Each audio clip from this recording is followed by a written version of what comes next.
রং, প্রতিটি পণ্য যেন আলাদা আলাদা রঙের চাদরে মোড়ানো। আমরা যে পণ্যটি কিনব বলে মনস্থির করি তার 90% নির্ভর করে রঙের উপর।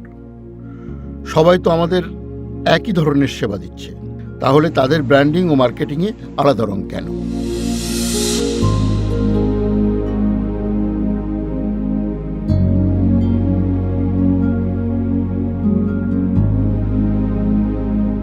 ভিজুয়ালি কমিউনিকেশনের একটি অত্যন্ত গুরুত্বপূর্ণ বিষয় হচ্ছে রং। প্রাচীনকাল থেকেই যোগাযোগ ও বিভিন্ন ধরনের সংকেত হিসেবে রঙের ব্যবহার হয়ে আসছে। বর্তমানে ট্রাফিক সাইন ও সিগন্যালে নির্দিষ্ট কিছু রঙের ব্যবহার দেখা যায়। আমরা যখন কোনো কিছু দেখি, সেই দেখার মধ্যেই রঙের প্রশ্নটা আসে। রং মূলত সূর্য আলোকের কিছু প্রতিফলন ঘটার পরে যে জিনিসটা দৃশ্যমান হয় সেটা রং। আমি যখন চোখ বুঝবো আমি কোনো রং দেখব না। আমি যখন অন্ধকারের মধ্যে থাকবো তখন কোনো রং দেখব না।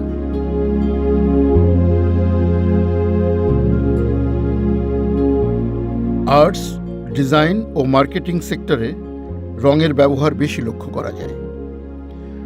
যে কোনো কোম্পানির প্রোডাক্ট কিংবা সার্ভিসকে ভিজুয়ালি উপস্থাপনের জন্য নির্দিষ্ট ব্র্যান্ডিং কালার থাকে। কোম্পানির লোগো থেকে শুরু করে তার brand identity, design, product, packaging, office অথবা আউটলেট, ইন্টেরিয়ার ইত্যাদি সব কিছুতেই সেই কালারের প্রতিফলন দেখা যায়।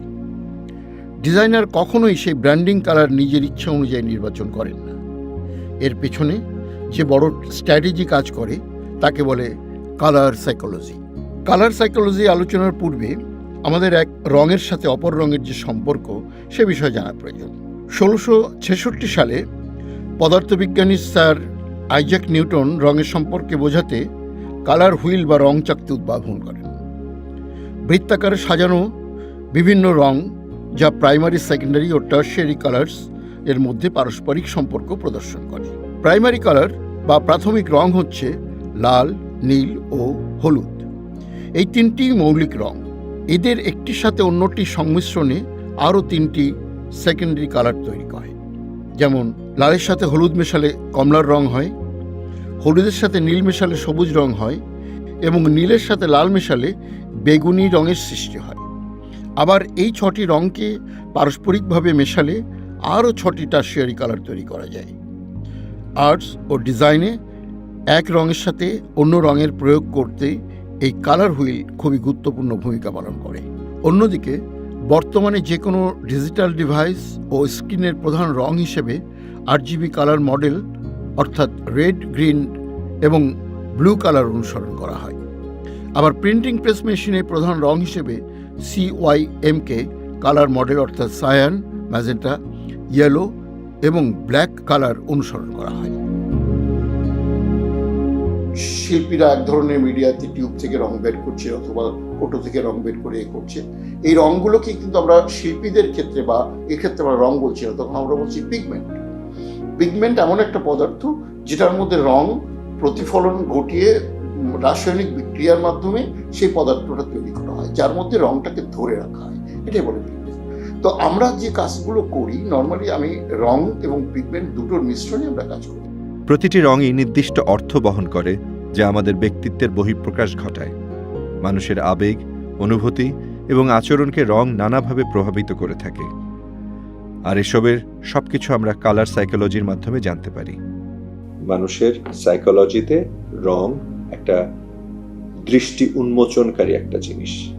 আমরা ছোটবেলায় দেখি বাচ্চাদের, একেবারে ক্ষুদ্র শিশুদের উপরে কালার হুইল ঘোরানো হয়, কারণ শিশুরা রঙের প্রতি আকৃষ্ট হয়ে চোখটা চারিদিকে রোল আউট করে এবং যার ফলে তার দৃষ্টিশক্তি প্রসারিত হয়, তার চিন্তার জগৎ সাইকোলজিক্যালি খুলে যায়।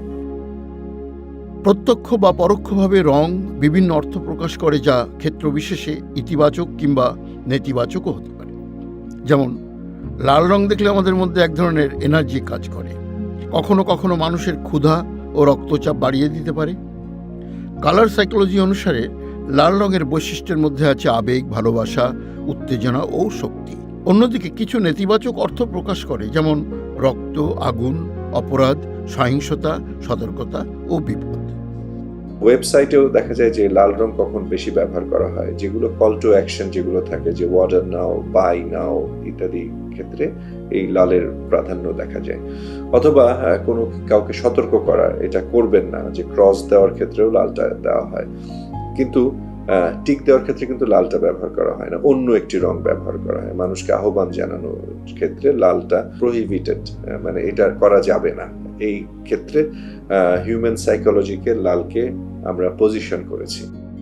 কোনো পণ্যের ডিসকাউন্ট কিংবা স্পেশাল অফারের ক্ষেত্রে অন্য রঙের চেয়ে লাল রং বেশি দেখা যায়। আমাদের দেশে প্রাণ, রাধুনী, রবির মতো প্রথম সারির ব্র্যান্ডগুলো তাদের ব্র্যান্ডিংয়ের কালার হিসেবে লাল রং ব্যবহার করছে।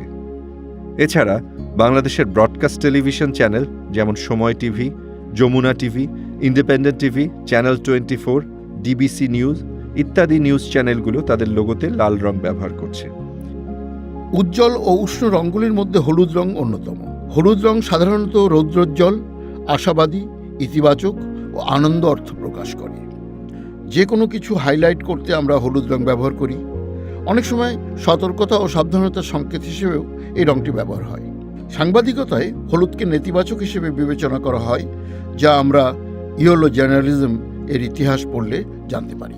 হলুদ রঙের ব্যবহার কিন্তু আন্তর্জাতিকভাবে আপনার ওই ট্রাফিক সিগন্যালগুলোতে দেখবেন হলুদ রঙের ব্যবহারগুলো করছে।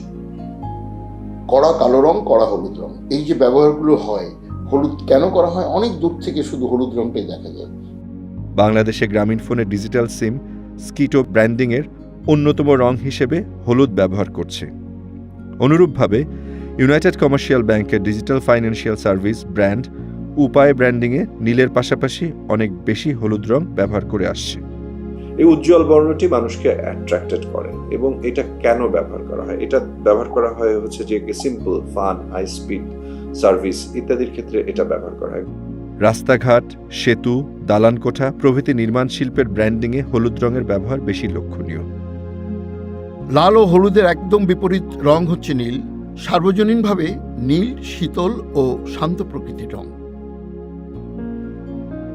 দিগন্ত বিস্তৃত নীল আকাশ এবং সমুদ্রে নীল জলরাশি দেখলে আমাদের মনে প্রশান্তি বয়ে আনে।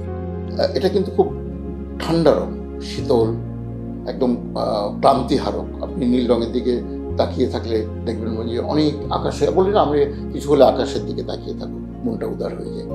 একটা বিস্তৃত একটা ব্যাপার। এবং এই কারণেই নীল রংটাকে মোটামুটিভাবে আমরা একটা মানে প্রশান্তির রং, সব কিছুর মধ্যে একটা ঠান্ডা, একটা আনন্দ অনুভূতি নিয়ে আসে। মানুষের আত্মবিশ্বাস অর্জনের ক্ষেত্রে চিকিৎসা সেবায় দেখা যায় যে ডাক্তারের অ্যাপ্রন বা নার্সের অ্যাপ্রন বা স্বাস্থ্যকর্মীদের পোশাকে নীলের ব্যবহার অনেকটা আছে। যেখানে সততা, আস্থা এই বিষয়গুলো আছে, তখন আমি নীল রং ব্যবহার করতে পারি।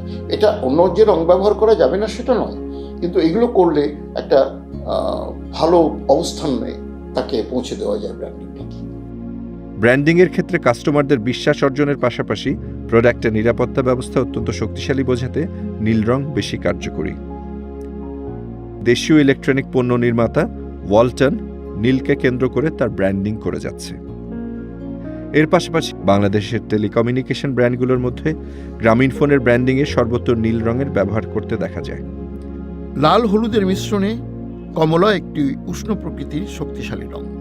কমলা রং বেশিরভাগ ক্ষেত্রে ইতিবাচক অর্থ প্রদান করে। এই যেমন আত্মবিশ্বাস, শক্তি, সাহস, উষ্ণতা, উদ্দীপনা, উদ্ভাবন বোঝাতে কমলা বহুল আলোচিত। আবার এই রঙের ধর্মীয় প্রভাবও রয়েছে। বৌদ্ধ ধর্মের সন্ন্যাসীরা কমলা রঙের পোশাক পরিধান করেন, যা তাদের কাছে সাম্য, অহিংসা ও মুক্তির প্রতীক। ফুড অ্যান্ড বেভারেজ কোম্পানির ব্র্যান্ডিংয়ে কমলা রং বহুল ব্যবহৃত।